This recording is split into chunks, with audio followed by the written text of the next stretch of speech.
কিভাবে অমিক্রন ভাইরাসটি গোটা বিশ্বজুড়ে ভয়ঙ্কর আকার ধারণ করে চলেছে। কোভিড ভাইরাস থেকেও এই অমিক্রন ভাইরাসটি আরও বেশি বিপজ্জনক হয়ে উঠতে চলেছে। আমেরিকা, ইতালি, চীন, স্পেন সর্বত্রই ছড়িয়ে পড়েছে এটি। কিন্তু কিভাবে এই ভাইরাসটি ছড়িয়ে পড়েছে, কেনই বা মারণ ভাইরাসের সৃষ্টি হয়েছে, অমিক্রন ভাইরাস সম্পর্কে আরও বিস্তারিত জানতে অবশ্যই সম্পূর্ণ ভিডিওটি সকলে দেখুন। আমি পার্থ, চলুন তবে শুরু করি আজকের এই video.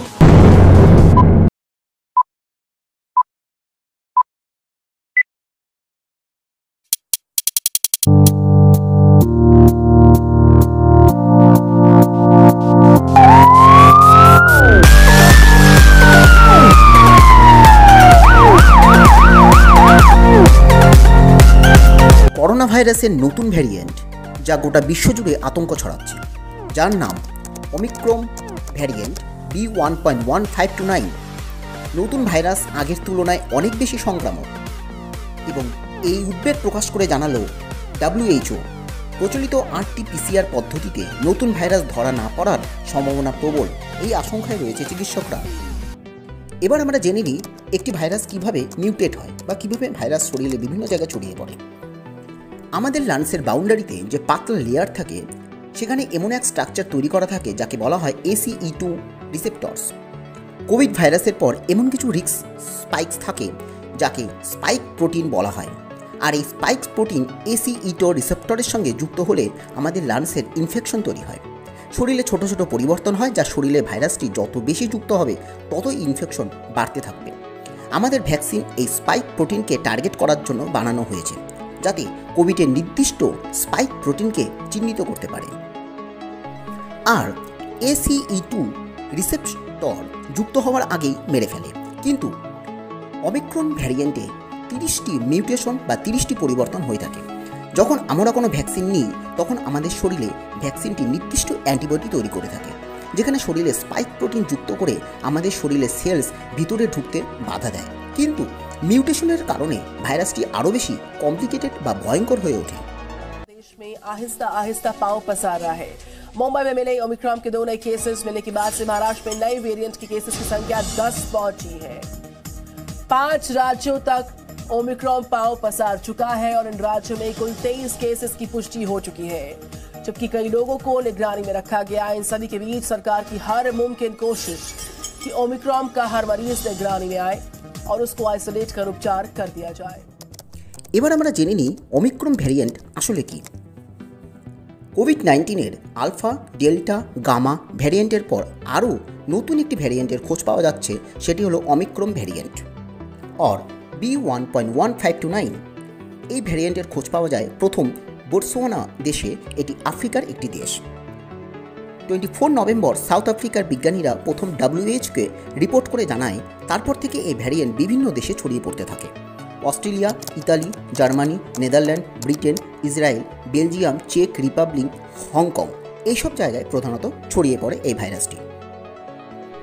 26 November 2021 WHO World Health Organization এই ভ্যারিয়েন্টকে ভ্যারিয়েন্ট অফ কনসার্ন বলে উল্লেখ করেছেন। তাহলে এবার আমরা জেনে নিই কী ধরনের ভ্যারিয়েন্ট হয়ে থাকে। কোভিড-19 ভ্যারিয়েন্টকে 2 ধরনের ক্যাটাগরি ভাগ করা হয়ে থাকে। 1, varieties of concern. 2, variant of interest.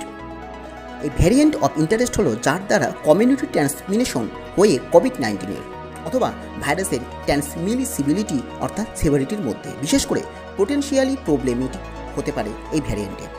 বর্তমানে 2 ধরনের ভ্যারিয়েন্ট হয়ে থাকে WHO মতে। প্রথমটি লাম্বা ভ্যারিয়েন্ট ডিসেম্বর 2020 পেরু দেশে পাওয়া গিয়েছিল। দ্বিতীয়টি নিউ ভ্যারিয়েন্ট জানুয়ারি 2021 কলম্বিয়া দেশে পাওয়া গিয়েছিল। তবে যে ভ্যারিয়েন্টের বেশি সমস্যা তৈরি করে সেটি ভ্যারিয়েন্ট অফ কনসার্ন ভ্যারিয়েন্ট। এটি কোভিড-19 ভ্যারিয়েন্টস বলা যায়, যার দ্বারা সংক্রমণ দ্রুত ছড়িয়ে পড়ে, যার দ্বারা রোগের গতি বৃদ্ধি পায়, যার ফলে আউটলুক সিমটম দেখা যেতে থাকে। এখনও পর্যন্ত 4 ধরনের ভ্যারিয়েন্টকে আমরা দেখতে পাই। এর মধ্যে আলফা, বিটা, গামা ও ডেল্টা, যার মধ্যে ডেল্টা সবচেয়ে বেশি ভয়ঙ্কর ভ্যারিয়েন্ট। ভারতে দেখা গিয়েছিল অক্টোবর 2010, ভারতে যেটি ছিল কোভিড-19 সেকেন্ড ওয়েভ, এবং বাকি আলফা ভ্যারিয়েন্ট পাওয়া গিয়েছিল ইউকেতে সেপ্টেম্বর 2020, বিটা সাউথ আফ্রিকা এবং গামা পেয়ে পাওয়া গিয়েছিল ব্রাজিলে। তার মধ্যে পৃথিবীতে যত ভ্যারিয়েন্ট ছিল সবচেয়ে শক্তিশালী ভ্যারিয়েন্ট ছিল ডেল্টা ভ্যারিয়েন্ট। 80 থেকে 90% কেস ছিল ভারতের ডেল্টা ভ্যারিয়েন্টের জন্য। কিন্তু এখন যেটা শোনা যাচ্ছে অমিক্রন ভ্যারিয়েন্ট, যেটি ভগ ক্যাটাগরির মধ্যেই পড়ছে। WHO এর কাছে এটি খুব চিন্তার বিষয়, আরও বেশি ভয়ঙ্কর এই ভ্যারিয়েন্ট হতে পারে। এবার আমরা জেনে নিই অমিক্রন ভ্যারিয়েন্ট প্রকৃতপক্ষে কি ভয়ঙ্কর, ডেঞ্জারাস। অমিক্রন ভ্যারিয়েন্টে 50টি মিউটেশন দেখা যায়। স্পাইক প্রোটিন দ্বারা শরীরের ভেতরে প্রবেশ করে এবং সংরক্ষণ সৃষ্টি করে। স্পাইক প্রোটিনে 32টি মিউটেশন দেখা যায় এবং ডেল্টা ভ্যারিয়েন্টে 9টি মিউটেশন দেখা যায়। আর অমিক্রন ভ্যারিয়েন্টে 32টি মিউটেশন দেখা যায়। আর এটি প্রধান কারণ যেটা কতটা ভয়ঙ্কর হতে পারে এই ভ্যারিয়েন্টটি। সাউথ আফ্রিকায় একটি কেস স্টাডি করে দেখা গেছে 1% থেকে 30% এই ভ্যারিয়েন্টের ছড়াতে সক্ষম হয়েছে। এই ভ্যারিয়েন্ট কতটা দ্রুত ছড়াতে পারে আর কতটা মানুষের ক্ষতি করতে পারে তার সময় সাপেক্ষে। দিল্লি, মুম্বাই, মহারাষ্ট্র সর্বত্রই বর্তমানে ছড়িয়ে পড়তে দেখা গেছে। সাধারণ মানুষের জীবন কতটা ভয়াবহ হতে চলেছে তার সময়ের অপেক্ষা। এই ব্যাপারে মানুষকে সচেতন থাকা খুবই জরুরি।